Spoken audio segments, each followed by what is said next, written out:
रायसेन में 6 साल की मासूम बच्ची के साथ दरिंदगी के मामले में अब तक आरोपी की गिरफ्तारी नहीं हो पाई, जिसके कारण लोगों में काफी गुस्सा है। उधर पुलिस की 20 से ज्यादा टीम आरोपी की तलाश में जुटी है। दरिंदगी करने वाले आरोपी सलमान 4 दिन के बाद भी वो पुलिस की गिरफ्त से दूर है और पुलिस ने आरोपी सलमान पर 30,000 का इनाम भी घोषित कर दिया है। उधर आरोपी की गिरफ्तारी नहीं होने से जिले में हालात लगातार बिगड़ रहे हैं। जिले भर में लोग सड़कों पर उतर आए हैं और धरना प्रदर्शन जारी है।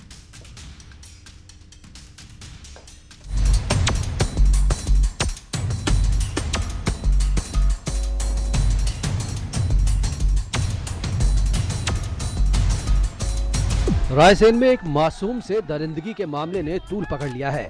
अब तक आरोपी की गिरफ्तारी नहीं हुई है, जिसके कारण लोगों में भारी गुस्सा है। आरोपी सलमान 4 दिन बाद भी गिरफ्त से दूर है। पुलिस की 20 टीमें आरोपी की तलाश कर रही हैं। टीम में 300 पुलिस अधिकारी और कर्मचारी शामिल हैं। आरोपी सलमान पर पुलिस ने बढ़ाया इनाम। पुलिस ने अब 30,000 का इनाम घोषित किया है। आरोपी की गिरफ्तारी नहीं होने से जिले में हालात बिगड़ते जा रहे हैं। लोग सड़कों पर उतर गए। आरोपी की गिरफ्तारी की मांग को लेकर गौहरगंज थाने के सामने महिलाओं और बच्चियों ने धरना दिया। आरोपी की गिरफ्तारी के लिए हम लोग दिन रात मेहनत कर रहे हैं और करीब 300 का बल हमारा अधिकारी कर्मचारियों सहित इस कार्य में जुटा हुआ है।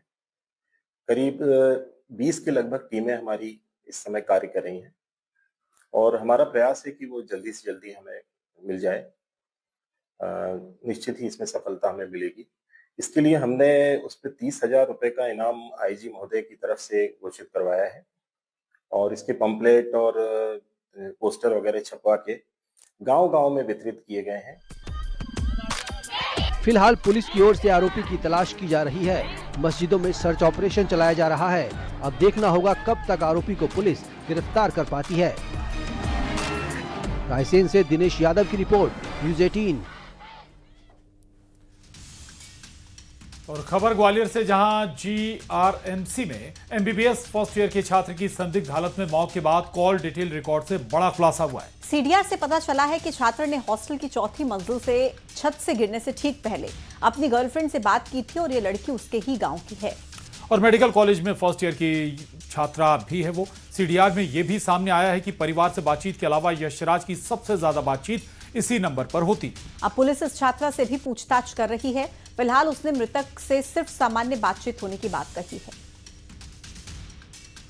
करके जांच की जा रही थी। इसमें अभी हमारे एंगल से जांच कर रहे हैं कि घटना क्यों हुई, घटना कैसी हुई, घटना का कारण क्या था। इस संबंध में हमने इनका मोबाइल का डेटा का विश्लेषण हेतु भी भेजा है और इनका सीडीआर अध्ययन इत्यादि भी हम लोग कर रहे हैं। जो लोगों से इनकी बातचीत होती थी, जिनसे इमोशनली अटैच थे, उन सभी से अभी इसमें पूछताछ की जा रही है। पूछताछ के दौरान जो भी हमें तथ्य और साक्ष्य मिलेंगे और वहाँ के जो फुटेज है, जो भी इनका मूवमेंट था, आना जाना था, जिनसे मिलना जुलना था, सभी से इसमें पूछताछ कर रहे हैं। हर एंगल से इसमें जाँच अभी जारी है। जो भी तथ्य इसमें मिलेंगे उसके आधार पर इसमें आगामी कानूनी कार्रवाई करेंगे। चलिए बात करते हैं बीएलओस की। दरअसल एमपी में एसआईआर का काम जोरों पर चल रहा है और इस बीच बीएलओस चर्चा में हैं। सबसे पहले इंदौर की बीएलओ नीलू गौड़ ने जज्बे की बात की। नीलू गौड़ की मां का निधन हो गया, लेकिन पहले नीलू ने अपनी ड्यूटी पूरी की। उसके बाद मां के अंतिम संस्कार में पहुंची। 540 से ज्यादा फॉर्म घर घर पहुंचाए और 125 से अधिक फॉर्म डिजिटलाइज भी किए। कलेक्टर शिवम वर्मा ने भी उनके काम की सराहना की। नीलू राष्ट्रीय सॉफ्टबॉल खिलाड़ी भी है और उधर शहडोल में हार्ट अटैक से बीएलओ की मौत का मामला भी सामने आया। जानकारी के मुताबिक मृतक बीएलओ बीपी और शुगर के मरीज थे। उनके बेटे ने कहा कि रात भर जागकर वो काम करते थे और सुबह फिर से फील्ड पर निकल जाते थे। बेटे ने पिता की मौत का कारण काम का दबाव बताया है। रीवा में एसआईआर के काम में लगे बीएलओ को ब्रेन हेमरेज के बाद गंभीर हालत में अस्पताल में भर्ती कराया गया। जानकारी के हिसाब से रीवा के पुष्पराज नगर में पदस्थ सहायक शिक्षक विजय पांडे, जिन्हें एसआईआर के लिए बीएलओ बनाया गया, वो बीते 3 दिनों से तेज बुखार और लो बीपी से पीड़ित थे। आरोप है कि उन पर नोडल अधिकारी लगातार ड्यूटी के लिए दबाव बना रहे थे और उन्हें गणना पत्रक भरने के लिए फील्ड में भी भेज दिया गया। जब बीएलओ ने बीमारी की बात बताई तो उन्हें निलंबन की धमकी दी गई, जिसके बाद तेज बुखार में काम करने पर रात को बीएलओ की तबीयत बिगड़ गई और उन्हें संजय गांधी अस्पताल में भर्ती कराया गया, जहां इलाज जारी है। वो बोले कि आप बीमार नहीं हैं, मेरा हाथ देखे, बुखार उखार आपको नहीं, आप बहाना कर रहे हैं, आप ब्राह्मण होकर झूठ बोल रहे हैं। चलिए मेरे साथ गाड़ी में बैठिए फील्ड में। फिर मुझे ले गए फील्ड में, बोले आप फीडिंग कराइए। फिर ले आए तो मैं दिन में पूरा दिन फीडिंग करवाया। बोले हमको काम की प्रगति चाहिए, नहीं मैं सस्पेंड करा दूंगा। देखिए, जब वो हमारे पास नाइट में आए थे, इमरजेंसी में आए थे, उस टाइम पे उनका बीपी कम था। बीपी कम होने के बहुत सारे रीजन हो सकते हैं ना, कार्डियक भी हो सकता है, इन्फेक्शन भी हो सकता है। जो जांचों में रिपोर्ट आई उसके हिसाब से उनको इन्फेक्शन था, वो शॉक में।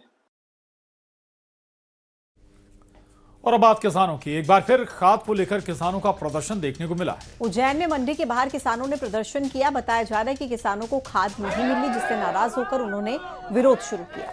किसानों ने कृषि उपज मंडी के बाहर चक्का जाम कर दिया, जिससे आम लोगों समेत वाहन चालकों को भी भारी परेशानी हुई। किसान खाद के लिए टोकन नहीं मिलने से नाराज थे। किसान भाइयों की यहाँ से 400 से ज्यादा किसान भाई हैं। देने का नियम प्रतिदिन 300 टोकन रोज बांटने का है, लेकिन अब 3 दिन हो गए अभी तक कोई टोकन नहीं बांटा है और आज सिर्फ 80 टोकन बांटे। बांटना 300 टोकन था और बात 300 टोकन की। बद्रीनाथ धाम के कपाट आज दोपहर 2:56 से शीतकाल के लिए विधि विधान के साथ बंद कर दिए गए। धाम में सुबह से ही हजारों श्रद्धालुओं की भीड़ उमड़ी। कपाट बंद होने से ठीक पहले देश के प्रथम गांव माड़ा में तैयार किया गया घृत कंबल भगवान बद्रीनारायण को उड़ाया गया। परंपरा के अनुसार उद्धव और कुबेर की प्रतिमाओं को भी गर्भगृह से बाहर लाया गया।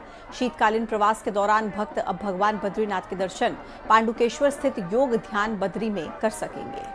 इस खास अवसर पर मंदिर को 12 क्विंटल गेंदे के फूलों से सजाया गया। इस सीजन में अभी तक 16,50,000 से ज्यादा लोग बद्री विशाल के दर्शन करने पहुंचे।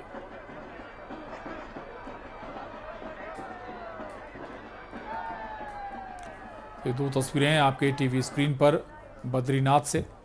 श्रद्धालुओं की बद्रीनाथ में भीड़ उमड़ रही है और बद्रीनाथ धाम के कपाट आज बंद कर दिए गए।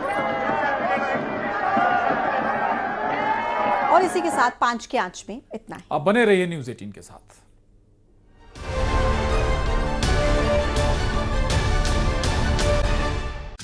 एसआईआर में लगे बीएलओ अपने मिशन में जुटे हैं। एसआईआर समझाना, फॉर्म भरवाना, उसे वोटर लिस्ट से मिलाना। क्या ये सब काम अब बोझ बनता जा रहा है? क्या इस काम का प्रेशर इतना है कि दिल भी जवाब दे रहा है? क्योंकि खबरें तो ऐसी ही आ रही हैं। यहां तक कि बीएलओ को हार्ट अटैक तक आ रहा है। देखिए, बीएलओ, एसआईआर और मौत। स्पेशल इंटेंसिव रिवीजन एसआईआर में लगे बूथ लेवल अफसरों की मौत की खबरें लगातार सामने आ रही हैं। दावा किया जा रहा है कि लोकतंत्र के सबसे बड़े पर्व की और ज्यादा पारदर्शी बनाने के लिए ये प्रक्रिया बेहद जरूरी है। लेकिन इस बीच एसआईआर की प्रक्रिया में लगे तमाम बीएलओज के परिजन आरोप लगा रहे हैं।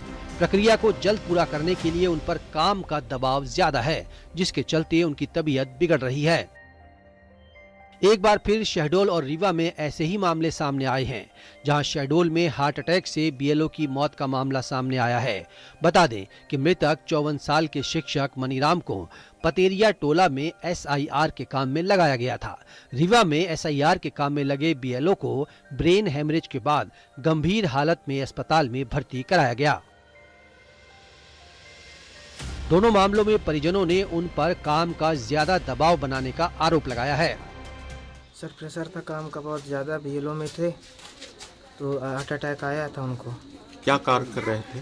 सर एसआईआर का फॉर्म कलेक्ट करना, ये सबमिट करना, ये सब कर रहे थे। कैसे अचानक कैसे तबीयत बिगड़ी? सर बहुत ज़्यादा दबाव था, बार बार फ़ोन आ रहे थे, बार बार 2-2 मिनट में रिपोर्टिंग आ रही थी। तबीयत अचानक से बिगड़ गई, उनको हार्ट में अटैक वो हो गया, दर्द उठ गया। किसी का फ़ोन आया था तब? किसी का फ़ोन आया था, लेकिन उसके आधे घंटे बाद उनका ऐसा तबीयत बिगड़ा है। फील्ड में फिर मुझे ले गए फील्ड में, बोले आप फीडिंग कराइए। फिर ले आए तो मैं दिन में पूरा दिन फीडिंग करवाया। बोले हमको काम की प्रगति चाहिए, नहीं मैं सस्पेंड करा दूंगा। हाँ, पूरा दिन फीडिंग करवाए। मेरी तबीयत खराब थी परसों, बहुत ज़्यादा खराब। उनसे बताया हमने सवेरे ही फ़ोन करके।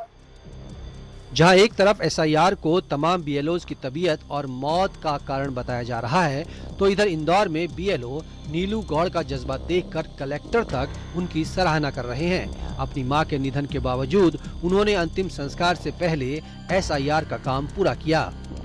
ये मैसेज देना चाहती हूँ कि विपरीत परिस्थितियाँ तो सबके साथ आती है, पर जो अभी कार्य चल रहा है वो अति महत्वपूर्ण है। उसको देखते हुए ये काम भी जरूरी है और वह भी देखा हमने, ये काम बहुत लिमिट उसमें हो रहा है, इन्हें सही समय पर इसको पूरा करना है और ये भी अपने राष्ट्र के प्रति बहुत ही जरूरी काम है। एसआईआर स्पेशल इंटेंसिव रिवीजन को लेकर तेजी से काम जारी है।